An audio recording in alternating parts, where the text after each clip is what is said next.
Lep pozdrav, spoštovane gledalke, spoštovani gledalci na v bistvu intervjuju z ustvarjalcem serije audiovizualnih intervjujev s prebivalci Idrije in okolice, Ohranjeni spomini, Dušanom Moravcem. En lep pozdrav, Dušan, tukaj z nami. Ja, zdravo. Nekako tale intervju poteka v okviru Festivala industrijske kulture B3, ki poteka od tega petka pa vse do naslednjega nedelje, predvsem v Jaško-Frančiškem. No, trenutno smo pa v takem lepem ambientu Jaška in Zage v Idriji, oziroma seveda strojnice Jaške in Zagi, tudi en tak lep primer industrijske dediščine, ki je tudi na UNESCO seznamu svetovne dediščine. No, na kratko mogoče nekaj malega o tem, zakaj pravzaprav smo danes za intervju izbrali Dušana Moravca. V okviru Festivala industrijske kulture B3 smo v ospredje postavili idrijskega človeka z vsemi svojimi posebnostmi in pripravili smo prav posebno doživetje v prostorih ob Jaško-Frančiške, ki vas vodi med zgodbami in pa predmeti industrijske dediščine. No, na tej razstavi, ki je postavljena res ob tej priložnosti, pa lahko tudi prisluhnite posebnemu izboru intervjujev Ohranjeni spomini, ki so jih zbrali mladi dijaki iz gimnazije Jurija Vege Idrija. Sicer serija Ohranjeni spomini je ena taka zelo dragocena, zdaj bom že rekel, kar že kolekcija intervjujev s starejšimi občani, starejšimi prebivalci občine Idrija, ki nekako se spominjajo dogodkov, ki so zaznamovali tako njihove osebne zgodbe, kot tudi kolektivno zavest Idrije za okolico. Tako, torej, en krajši uvod, da malo povemo, o čem bo danes tekla beseda. Sicer pa, Dušan, preden bi začela z pogovorom o seriji Ohranjeni spomini, bi ti rad čestital za izredno lepo izvedeno proslavo ob obletnici priključitve Primorske k matični domovini. Če že govorijo o spominih, je verjetno prav proslava tisto, kar bo pri tebi zaznamovalo leto 2021. Ja, še enkrat lep pozdrav. Ja, proslava, zdaj 14 dni nazaj smo jo izvedli v Idriji, tujega nočemo, svojega ne damo, tako smo jo poimenovali, ker se mi je zdela pač primeren ta naslov, čisto zaradi tega, pravzaprav sem ta naslov tako podkrepil z vprašajem na koncu, ker a to je sploh res, ne? Tujega nočemo, svojega ne damo, ker se mi zdi, da to res ni več res. Svoje smo na žalost nekritično že razprodali.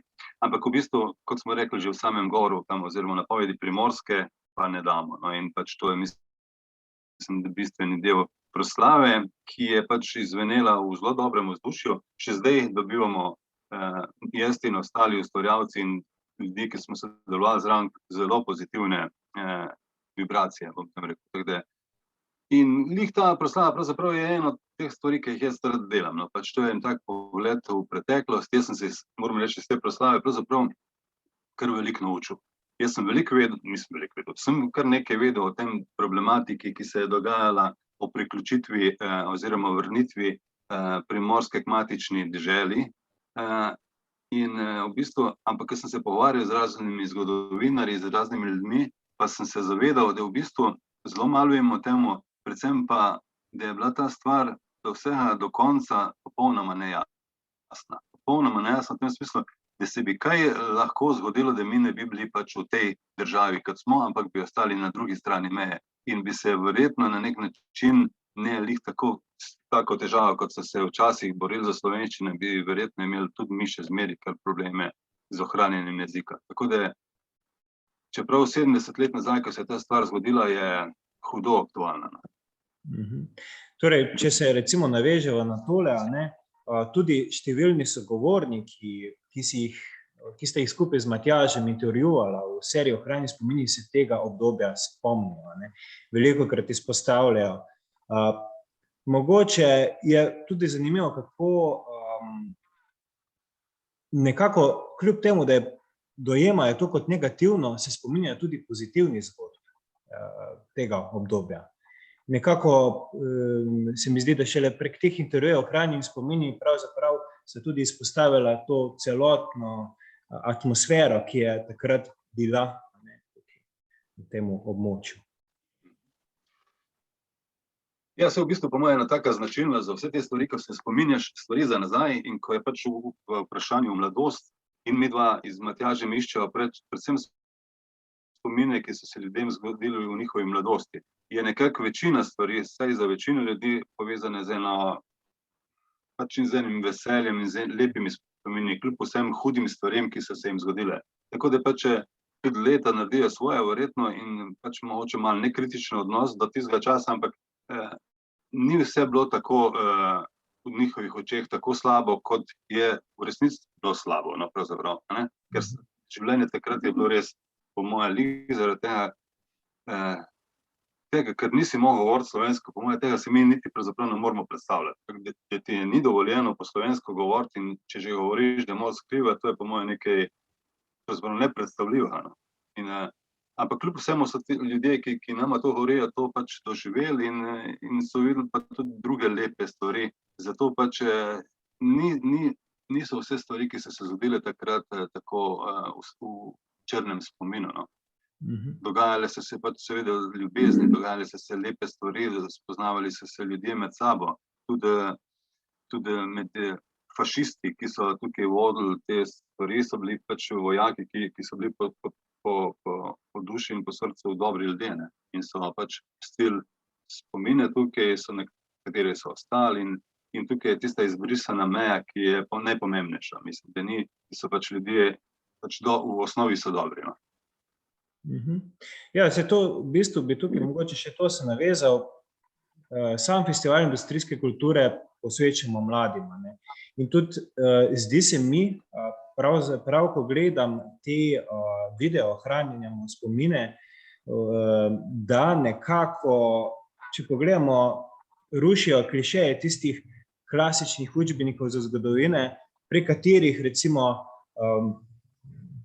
šolarji spoznavajo zgodovine, torej jim dajo nek dodaten pogled v obdobja polpretekle zgodovine, tudi mogoče iz tega vidika, da naši najstniki teh zgodb ne poznajo več, ker večinoma ta generacija se žal že poslavlja. Ja, seveda. To so zgodbe, ki so, mislim, vsaka zgodba vsakega človeka je unikatna. In to je bil tudi en namen, mislim, meni kot scenaristov pa režiserja dokumentarca je pač so zgodbe tisto, kar me vodi, no. In poslušati ljudi, ki ti pripovedujejo zgodbe, je po moje tak en izjemen privilegij, da ti nekdo zaupa svojo osebno zgodbo, da ti pove stvari, ki so ga bolele, ki mu je bilo težko, ali pa lepo. Mislim, preko samo ni enostavno to, kar enemu povedati, še manj pa enostavno povedati to enemu v kamero, ki to potem pokaže na široko. Ampak to je pa pač en privilegij, ki ga jaz recimo po Matjaž malo v tem projektu, da prideva k ljudem na dom, se usedeva in nama začnejo pripovedati. In ta privilegij s tem projektom ohranjeni spomini pa širiva naprej. In se mi zdi, da skozi te zgodbe, to niso strokovno zgodovinsko, mislim, kot midva nisva zgodovinarja. Ampak midva se čisto kot poslušalca, ki jo zanima vse, prisluhnejo tem zgodbam. Tako da tudi ne iščeva točnih podatkov, ne moti, če se kakšni podatki ne ujemajo, ker je pač to osebna zgodovina tistega človeka, ki nam pripoveduje. Ker nama je bolj pomembno pripoved, način pripovedi, kot pa marsikaj drugega. Vama intervjuvanci rade volje odprejo vrata svojih domov ali kdaj rabijo nekaj časa, da to tudi naredijo? Ja, različne izkušnje imamo. Mislim, tudi smo se bliže dogovorjeni z nekaterimi, z več ljudmi, pa so potem v zadnjem trenutku pač prosili oziroma rekli, da ne bi, ker je na nek način to preboleče za njih. In pač seveda tukaj ne vztrajamo, ker še enkrat, kot sem prej rekel, v bistvu jaz se sprašujem, da mislim, če bi meni nekdo povabil, da začnem govoriti o svoji osebni zgodovini, ni to tako enostavno, no? Mislim, in to je čisto razumljivo, ne? Tako da midva ponudila to, mislim, ponudila možnost in predlagala, in če so ljudje za in če menijo, da svano, to naredimo, nikakor pa to ni niti približno, ne hočemo koga prisiliti to. No, sedaj že pravzaprav se dotikava, kako pravzaprav izgledajo intervjuji, mogoče pa se vrniva najprej malo nazaj, odkje sploh pobuda, za vse skupaj. Na nek način je ta ideja, do te ideje je verjetno prišel sedaj že kakšnih 4 let nazaj, kar ste objavila prve te videe, predvidevam pa, da prve zgodbe, prvi intervjuji so neuradno nastajali že kar dosti prej. Ja, v bistvu prve zgodbe so nastajale prej brez tega, da bi se zavedala, da midva že to delava, ne? Ampak 4-5 let nazaj sem pa jaz prišel na to idejo, da pač oba z Matjažem sva izidela, da ima oba pa trenutno ne živiva tam, čeprav se je vedno rada vračala in so kar veliko tam. In mislim na nek način, kako pač vse te zgodbe, ki jih kdaj slišava, pač ohraniti. In če se ampak se lih ukvarjava s tem, z dokumentaristom, stvarmi, je to na nek način popoldanski hobi, pravzaprav bi celo rekel, ki ga delava z velikim veseljem. No?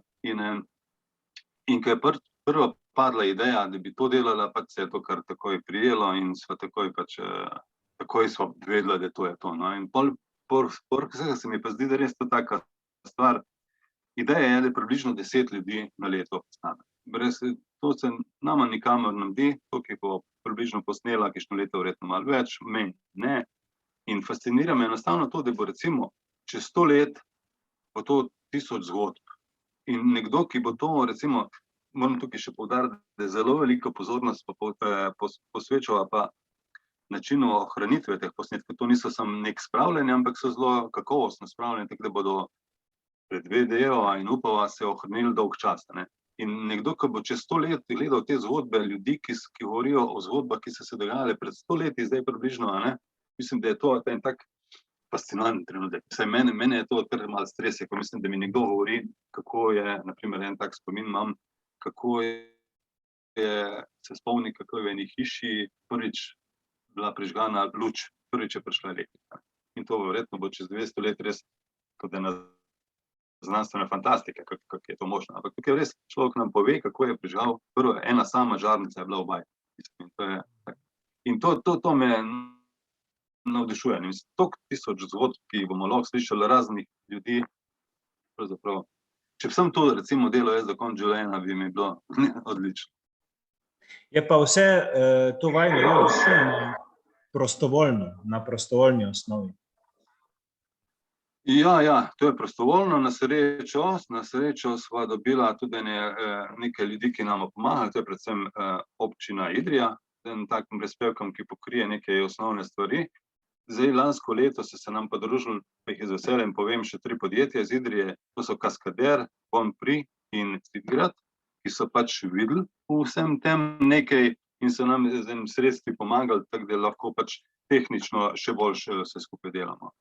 Žal pa mogoče, tukaj že na pravem mestu, se pa te večje firme pa na te naše projekte popolnoma nič ne odzivajo. Pa čeprav, in to je zanimivo, če govorimo o takem festivalu, kot smo zdaj, o kulturni dediščini, pa meni se zdi, da te večje firme, to je tale Spodnjeidrijska Iskra, oziroma ne Iskra, Hidrija pa Kolektor, kar nekako nimajo, mi zdi, posluha, razen za čim več nekaj proizvodov narediti, ampak okolja pa se mi zdi, da ne opažajo. In ne opažajo lih okolja, v katerem so oni zrasli, pa zaradi tega okolja, ko so zrasli. Mogoče zdaj prihtevamo vse skupaj, ampak je stvar, ki me vsake časa malo pojezi, ker da ne bom preveč. O tem bi se verjetno dalo kar precej še razglabljati in verjamem, da je o tem možno še kaj več reči, mogoče se bo tudi spremenilo kaj v prihodnosti. Mogoče pa, če nadaljuje najin pogovor, serija Ohranjeni spomini je pravzaprav, vsaj jaz jo vidim, kot neko pripoved o mladosti. Pripovedujejo pa jo ne več tako mladi sogovorci, ampak zdi se mi, da velikokrat dobim nek občutek, da se sogovorci ob spominih na mladost pomladijo. Očim kar zaživijo, iskre pridejo v oči. pa še posebej, ker nekatere ljudi od teh, ki ste jih intervjuvala, poznam sam. In zdi se mi, kot da bi jih peljali v nekakšen zabaviščni park na potovanju v preteklosti. Kaj imaš ti podobno mnenje o tem?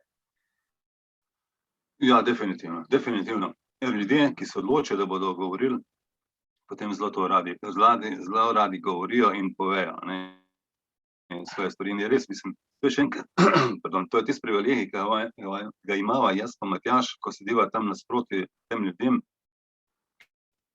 ki se nama zaupajo, ki nama res zaupajo te svoje osebne zgodbe. Veselje, ne, in veselje v očeh, ki lahko nekomu povejo, ko povejo te pozabljene zgodbe, ki mogoče pravzaprav za eno tako širšo zgodovino niti niso zanimive, ampak so zanimive za tiste ljudi, ki pripovedujejo, ker so toliko osebne, ker so toliko doživete, da so popolnoma neponovljive in prav zaradi tega so toliko pomembne za širšo zgodovino, ne, ker so toliko unikatne, da so popolnoma univerzalne, ne.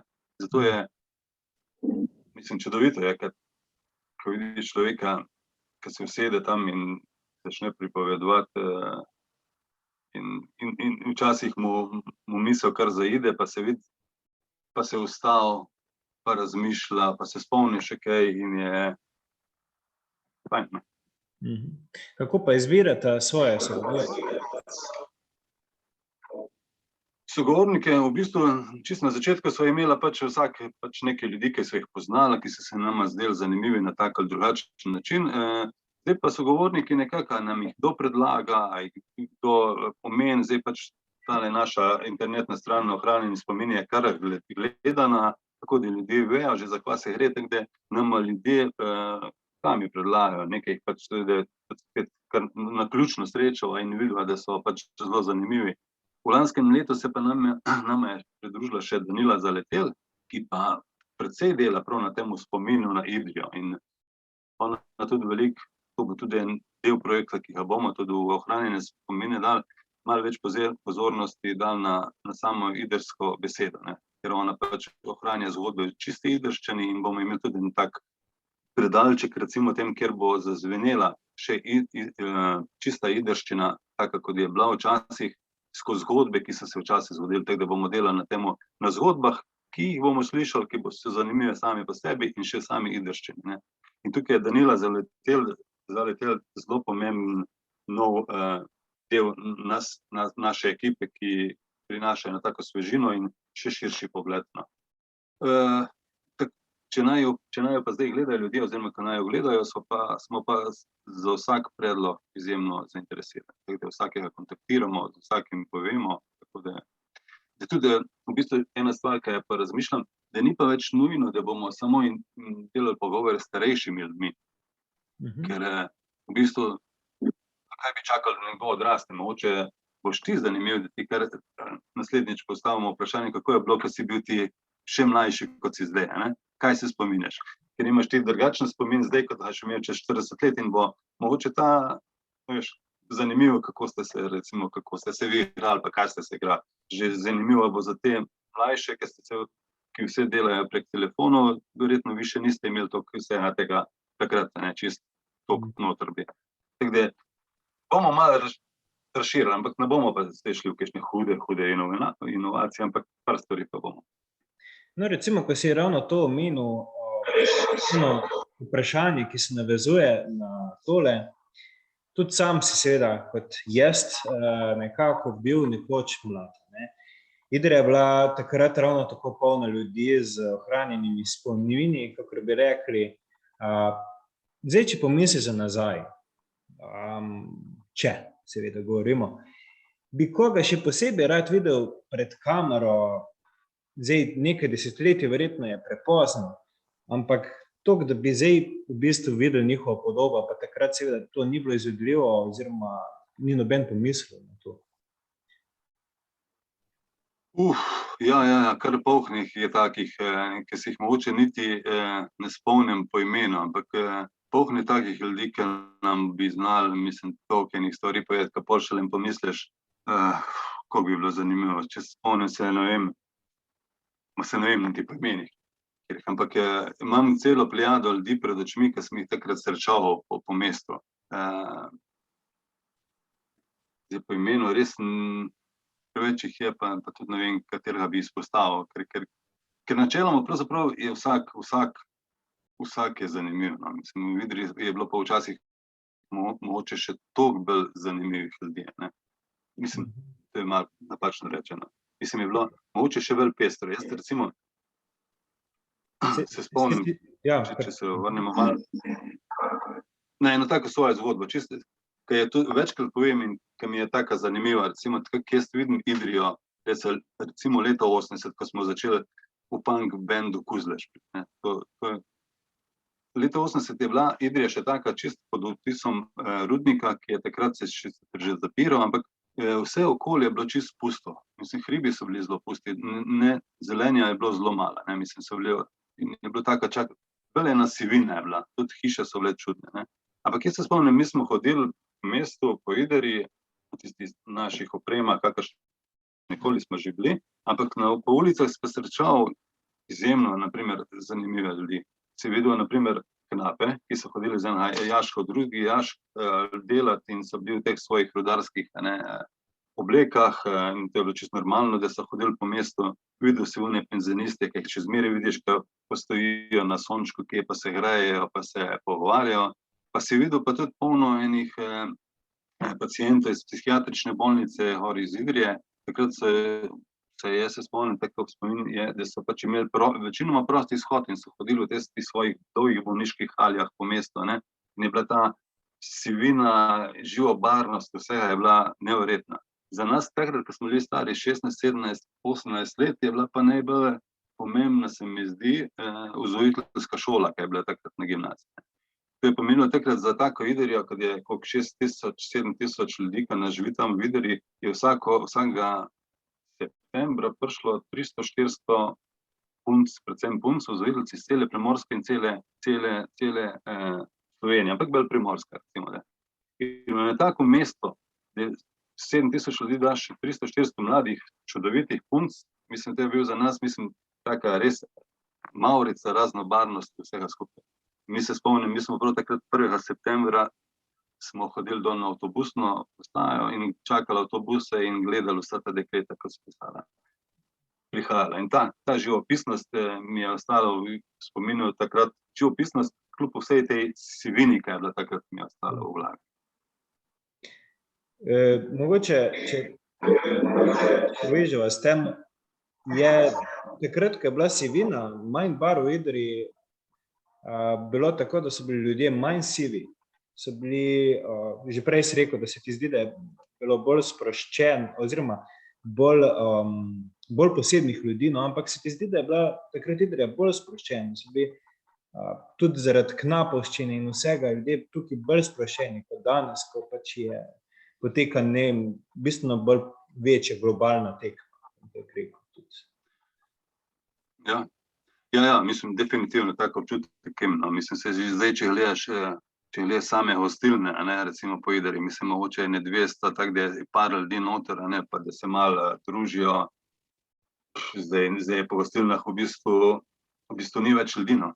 Mislim, zvečer, ko greš, je zelo redko, kaj takega.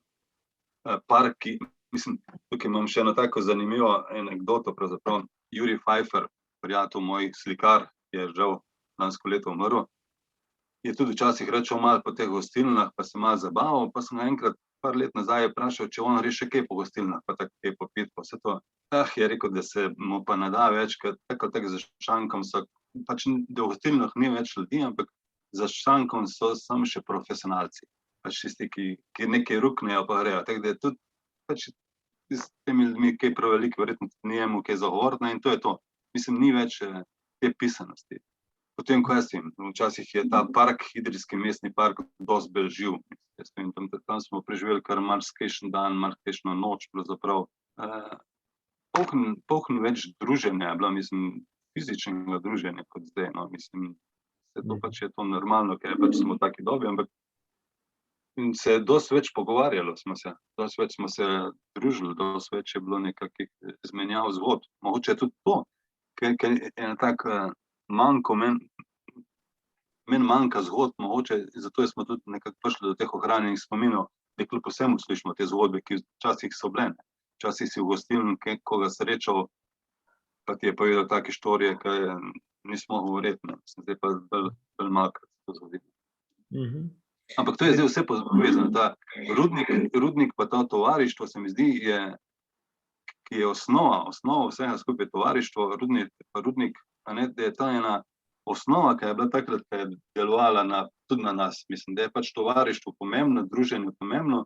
Zdaj ta čas, ki je pač pa telefonski in tudi vsem tem, kar vi govorite, pač tovarne, ki delajo v Idriji, so pač nastrojene na to, da čim več se dela in ljudem se da lih tok, da so pač zadovoljni, ampak je več pa spet ne. In tukaj se pač konča. Mislim, pač vsi nekako rinemo v eno smer, ki pa ni nujno, da je lih čisto ne bo pravilno. Sedaj so govorila o preteklosti, pa se navežva to temo, kot so zdaj delala tudi na mobiteli, pa vse tole, mladina na današnji čas. V preteklih letih sta z Matjažem kar dosti sodelovala tudi z gimnazijo Jurija Vege Idrija, oziroma z dijaki v okviru kulturnega maratona. Pa me zanima, kako je bilo delo z dijaki? So jih spomini starejših oziroma te zgodbe prestrašile ali jih privlačile, glede na to, da govorijo o nekih dosti drugačnih časih, kot jih oni živijo? To je dobro vprašanje. V bistvu nisem nikoli tako razmišljala, da so jih prestrašile ali kakorkoli. V bistvu jaz, da bi jih prestrašile, po moje ne. Čeprav lih zdaj, kar si ti rekel, v bistvu, kar razmišljam, v bistvu to je res en čist drug način življenja, ki ga oni pripovedujejo, pa kad ga ti mlajši zdaj vidijo pred. Tako da to je kar zanimiva stvar. Jaz po moje in mislim, skoro sem prepričan, da so jih privlačile. Jih pa privlačijo druge stvari kot mene, to je pa čisto jasno. To se je pa videlo v tem izboru, ko so ga naredili. Pač je poudarili in izbrali so druge stvari, ki se meni zdijo mogoče ne manj zanimive, ampak drugače zanimive. Oni so pa pač te izpostavili. Jaz upam, da bomo iz gimnazije, ne upam, skoraj prepričan sem, da bomo nadaljevali naprej s tem sodelovanjem. Predvsem pa upam, da se bo, ker to je pa tudi najna ideja z Matjažem, da se bo najdel recimo, čez 10 let, 15 let, ko bomo medva to počas nehala delati, da se bo najdel nekdo drug, ki bo nadaljeval s temi ohranjenimi spomini. Ker prav ideja je to, da je to zgodba, ki se pravzaprav nikoli ne konča. Ko midva nehava, prevzamejo to vlogo eni drugi in spet snemajo naprej. In zmeraj bodo pol nekako mladi oziroma ljudje iz drugega časa drugače videli tele zapise in gimnazijci, mislim, to je idealno je sodelovati z gimnazijci. Mislim, ker so toliko še radovedni, sploh te, ki so sodelovali z nami, ki jih zanimajo stvari, tako da to je bila fajn izkušnja. Jih bom pa res naslednjič, ko bom izkešen sodeloval, prav malo vprašal, a jih strašijo te zgodbe, tudi če so lepe, ker so toliko drugačne. Mogoče ob temu bi še rad vprašal, so dijaki vedeli za serijo Ohranjamo spomine, preden ste se srečali? Ali je bilo to za njih popolnoma nova zadeva, čeprav se recimo prihaja iz Idrije? Mislim, da takrat niso vedeli še. Videli za to točno rekel, kljub vsemu to cajta še ne traja, to je 4-5 let, oni so pa ne vem koliko, pred 3 leti mi smo prvič sodelovali, tako da v bistvu so spoznali prek tega, ker tudi s to našo ohranjenimi spomini smo začeli, se pravim, 5 leto teče, 2 leti je pa malo bolj se razširila in to je zaradi tega pomoči, ker smo dobili teh par ljudi, ki verjamejo te zgodbe, da so dali neke sredstva, da smo lahko sploh naredili internetno stran. Prej smo imeli samo na enih portalih. Tako da oni so gimnazijci so te stvari spoznali pač na ta način prek profesije. Dobro, vrniva se še malo k Idriji oziroma idrijskemu človeku. Med intervjuji mi je bil osebno zelo zanimiv intervju z primarjem psihiatrične bolnišnice Idrije in pisateljem Jožetom Felcem, ki je sedaj že kar nekaj let pokojni. Naredili ste ga v okviru snemanja dokumentarca Zgodba iz Idrije o Vodnem društvu rudarjev Idrija. In on je velikokrat poudarjal prav to podobo idrijskega človeka. In da je samosvojost idrijskega človeka in tako naprej. Kako ti vidiš idrijskega človeka? A ima kakšne samosvoje posebnosti? A je to nek mit?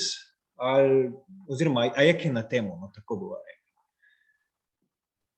Ja, idrijski človek, to so tipa jaz, ne. Mislim, so kaj posebna, kaj, jaz ne vem, ne, mislim, jaz se strinjam sami s tem, kar je tudi Pelc takrat rekel tudi v teh pogovorih, da je idrijski človek je pravzaprav na nek način, se mi zdi, edina stvar, kamu fali, je premalo ambicioznosti.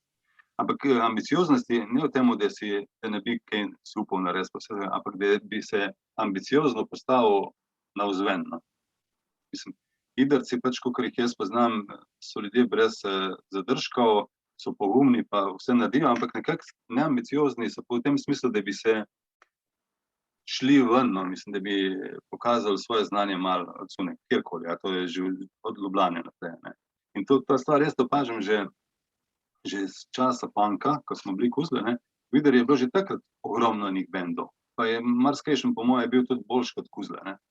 Ampak mi smo bili očitno ambiciozni v tem smislu, da smo hoteli tudi še kaj drugim pokazati.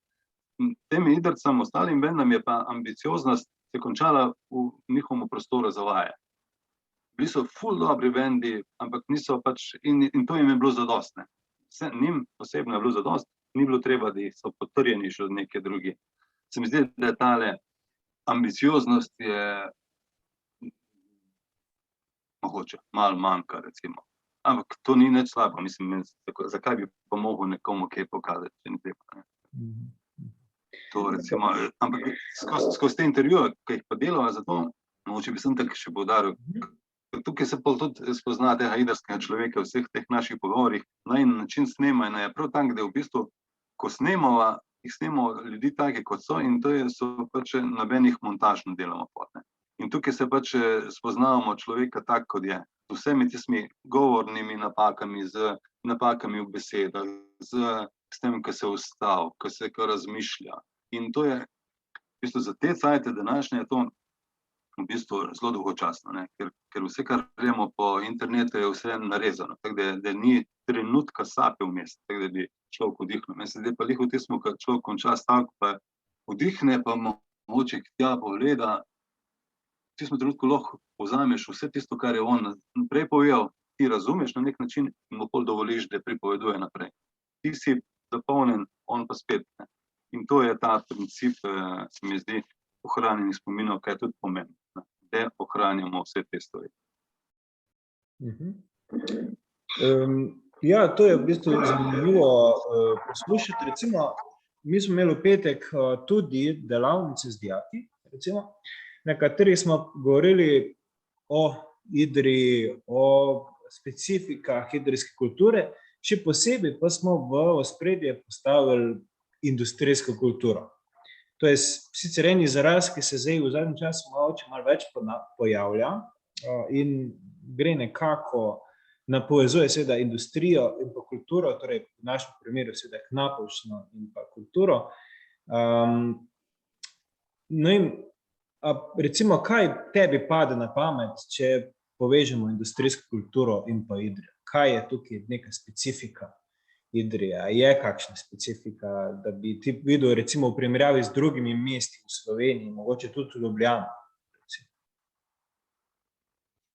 Ja, mislim, specifika je pač, mislim, kakorkoli, že karkoli brez rudnika pa Idrije, pač to ni povezava. In to je res ta specifika industrijske kulture, recimo, glede na to, da je pač Idrija toliko močno v tem rudniku bila, pa kakšni ljudje so zaradi rudnika prišli sem noter, da se pač ta mislim, da je industrijska kultura ni povezana samo z industrijo nekako, ampak tako rekel, samo konkretno industrijo, kar se dogaja, ampak predvsem se zame, jaz razumem to industrijsko kulturo, predvsem vse, kar je okoli.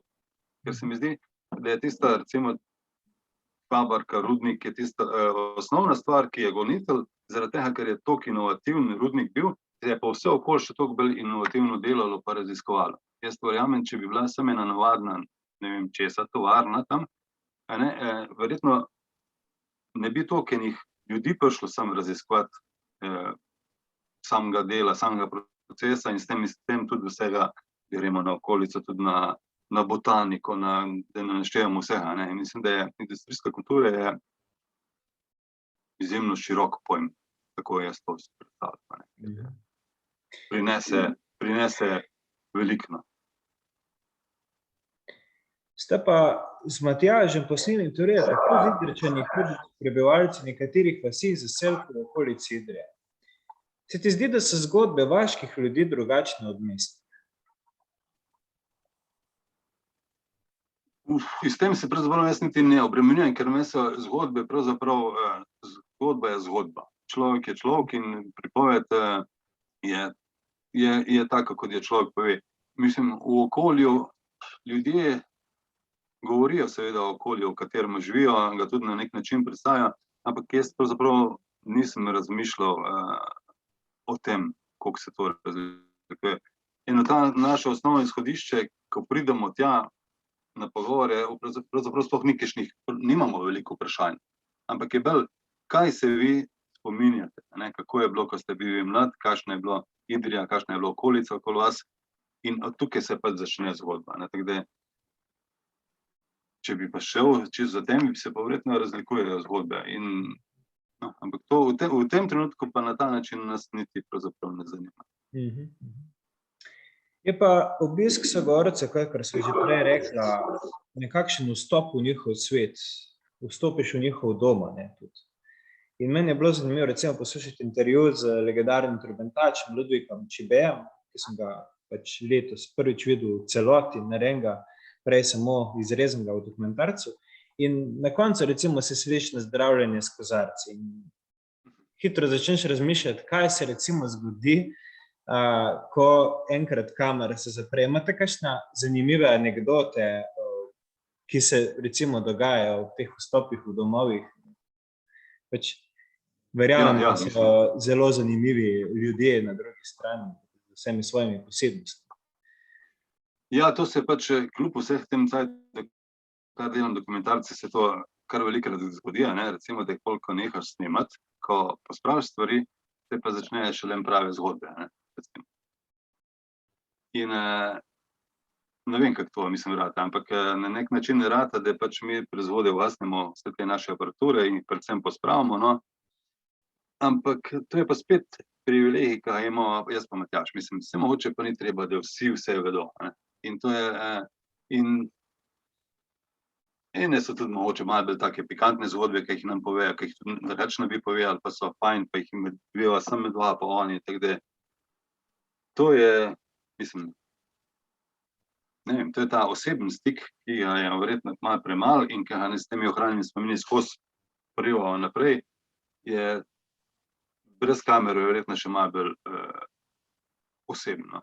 Čeprav pa mislim, da imamo, pa jaz pa Matjaž, vsaj tukaj videli, kar se tega tiče, ko privajo do ljudi na doma, mislim, ni nobenega strahu pa zadržka, tako da je večina stvari, ki jih povedo. Mogoče ena zanimivost je še taka, da pogruntala sva, da je v bistvu, da pravzaprav je najboljš, ko se enkrat odločimo, da prideva, da čim manj vprašanj vnaprej povejo, da se ljudje ne pripravljajo, ker ko se enkrat začnejo pripravljati, potem je že pač tale tok misli se malo usmeri, pa razmišljajo, pa to, pa kaj bi povedali, pa kaj ne bi, pa kaj bi izpostavili. Če jih pa na nek način, recimo temu malo presenetva, in je pa tisti prvi spomin, pride ven in je zelo zanimiv za poslušati. Mogoče tudi na ta način, ker niso tako pripravljeni, ljudje kakšna pomembna stvar tudi izgubimo, ker je pozabil tistemu adrenalinskem trenutku, ko se začne zgodba pripovedati, ampak kljub vsemu je tako dragocen ta način pripovedi, da je bolj zanimiv, se pravi vsebina in tisti trenutek, ki ga imamo. Tukaj bi sam še nekaj že dvakrat si omenil, pač oziroma Felca pa Čibeja v teh idrijskih zgodbah, pa bi izkoristil mogoče to, da je na manjšo promocijo, ker to je pač zdaj na novo smo dali na našo stran, ohranjeni spomini. Dobrih 10 let nazaj, mislim, da leta 2007 sva z Matjažem Vidri snemala za TV Slovenijo dokumentarni film Zgodba iz Idrije, kjer smo celo to zgodbo, rudarske godbe dali v film. In ob tem smo posneli kar precej intervjujev in za film, 50-minutni film, seveda uporabiš le par minut vsega skupaj, ne pa prav veliko. In zdaj po dolgem času boja s TV Slovenijo smo le nekako pridobili te pravice, da lahko kažemo te intervjuje, ki smo jih naredili takrat na naši strani. Uporabili smo pa 4 glasbenike, oziroma Tušar Ivan, Celjak Rafael. Celjak Rafael je bil pravzaprav tudi glasbenik, predvsem je bil znan po temu, da je on vozil z avtobusom temu s kontorja okoli. Potem je Kavčič Janeza, smo posneli tudi zgodovinarja, ki pravzaprav je bil izjemen, mislim, enciklopedija znanja vsega, ki govori o teh godbi. Potem sta pa še omenjena Felc Jože pa Čubej Ludvik. In ko smo z Matjažem se odločala, kako bomo to prikazali, smo rekla, da ostanemo pri najmenjem principu. Da se pač tele pogovori, ki so zdaj dostopni, so dostopni v celoti, tako kot smo jih posneli, brez kakršnekoli rezen. Se pravi, so ene zgodbe so tudi 2-krat ali pa 3-krat povedane, ker niso bili oni ali pa mi dosti zadovoljni s tem, z vsemi presledki, z vsemi nazdravljanji vmes, ko pridejo. In ta je tista dokumentarnost in pristnost, ki jo iščemo. In sploh pri vseh teh pri idrijskih zgodbi se mi zdi, da je to tako bogatstvo, ki smo ga zdaj nudili ljudem, da to gledajo, kako oni so takrat razmišljali, žal so čisto vsi te že pokojni, da bo to pač en tak lep poklon. Lepo, ja, to lahko vsi gledalci, poslušalci obiščejo na vaši spletni strani, pod zavihkom zgodbe iz Idrije. Mogoče kot za informacijo. Drugače pa me zanima, ko smo ravno to začeli, z aktualnimi zadevami, kakšno bo naprej pot ohranjenih spominov, mogoče, bom rekel, imate kaj plane zdaj v naslednjih mesecih. Mogoče tudi zanimivo vprašanje, pričakujemo lahko tudi kakšen, bom rekel, v narekovajih, resen dokumentaren film na to temo. Vemo, da pa seveda z Matjažem kar precej delata tudi za RTV Slovenijo in kakšno drugo produkcijsko hišo. Ja, v bistvu, za letos recimo smo že nekako izpolnili kvoto posnetih, imamo še na zalogi, še letos posnetih še 4 ali 5 sogovornikov, ki bomo do konca leta predstavili. Da reč pa kaj prav veliko ne mislimo spreminjati stvari. Se pravi, mislila pač ena stvari je sigurno, odkar sodelujemo z Danilo, da bomo te zgodbe v idrščini pa po idrske zgodbe tudi tja dali, tako da se bo res še slišala ona prava idrščina, ki tudi popolnoma izginja že med dva, nismo prav po idrsko nagovorijo, pa smo malo popačena na trenutek, čeprav bomo kakšen Ljubljančan tudi že zdaj čisto razumem, ampak ta prava idrščina, ki je pa ohranja, ki jo bomo poskušali tako zvočno in pisno ohraniti, to je pač nadaljevanje. Drugače pa veseli smo vsakega predloga za vsakega sogovorca in na ta način bomo pač nadaljevali. Upam tudi, da bo predvsem odziv gledalcev in poslušalcev je zares dober, jih dobivava, naj jo ustavljajo ljudje. Upam pa, da bodo še tele, mogoče kakšna večja firma tudi videla vsem tem en tak potencial, da nama tudi na ta način pomaga, da je to lahko še bolj profesionalno izvedeno. To je pa tudi nekako, mislim, da bi pa kakšen prav film o teh stvareh pa še nisem razmišljal. Zgodba o Idriji je tako še polna in mogoče bo pa zgodba od kakšnega sogovornika, ki nama kaj pove, prav gotovo prišla za kakšen film. Mogoče tukaj pa vseeno navežem na eno stvar, ki pa ni čisto na Idrijo navezana, ampak ni pa zelo daleč. Delava pa film z Matjažem pa o zgodbi, ki se dogaja pa v Cerknem, ki se je zgodila v Cerknem leta 1945. To so partizanske smučine, ki so se zgodile. To je taka zgodba, ki je po moje popolnoma unikatna v svetu. Leta 1945, ko so bile zaključne bitke po celi Evropi in ko je bila recimo stran od Cerkna 20-30 km stran, so se bile hude bitke, je tam potekala pravzaprav ena taka zimska olimpijada, kjer so tekmovali v skokih, v veleslalomu, v biatlonu in so prišli partizani direkt iz fronte na tekmo, bili tam 2 dni in šli nazaj. Ne. In na srečo so dobila pričevanje nekaterih ljudi, ki so se udeležili te tekme, ki so bili gledalci. Imamo tudi kar predvsem močan fotomaterial in film bo, predvidevam, če bo vse tako more biti, nekako januarja naslednjo leto imel premiero. Tako da ostaja v teh oba iz Matjažem v teh zgodbah, ki so nam blizu in nama pomembne. Super, že z veseljem pričakujem tale dokumentarni film. Verjamem, da bo ravno tako poseben in zelo zanimiv. Dušan, jaz bi se ti najlepše zahvalil, da si danes vzel čas za ta naš intervju. Bi pa vse gledalce in v bistvu gledalke in gledalce povabil, da do naslednjega nedelje obiščejo festivalsko dogajanje na območju Jaška Frančiške, kjer je res zanimiva razstava, del katere so tudi video izbor posnetkov dijakov iz serije Ohranjeni spomini. In jaz verjamem, da bo zanimivo, ker je pač take vrste razstava, da je kot neke vrste doživetje in tudi s tem boste lahko podprli, bom rekel, idrijsko umetnost in kreativno ustvarjanje. Sicer pa festival Betrip poteka v okviru, v bistvu s podporo mednarodnega projekta UINT in ga organiziramo v sodelovanju z občino Idrija in še nekaterimi drugimi partnerji v Idriji. In še enkrat torej lepo vabljeni, Dušan, hvala. Jaz pa vsem gledalcem in gledalkam želim prijeten večer in pa naj bo vikend primeren za počitek. Tako nekaj. Hvala lepa tudi z moje strani. Jaz se tudi vam zelo prav fajn zahvaljujem. Mislim, predvsem mi je pa fajn to, kar delate, ne, ker je to pomembna stvar. Mislim, malo na drugačen način ohranjati spomine delate. Ne, in je v bistvu se mi zdi, da je to, ker jih spet bomo dobili ene fajn stvari, ki jih bomo lansirali in jih boste pokazali vsem zainteresiranim in bo se pokazala ta Idrija, posebnost Idrije na nek način. Hvala. Hvala, Dušan, še enkrat. Tebi, Dušan, in ostalim pa en rudarski, če že govorimo o tem kontekstu, srečno.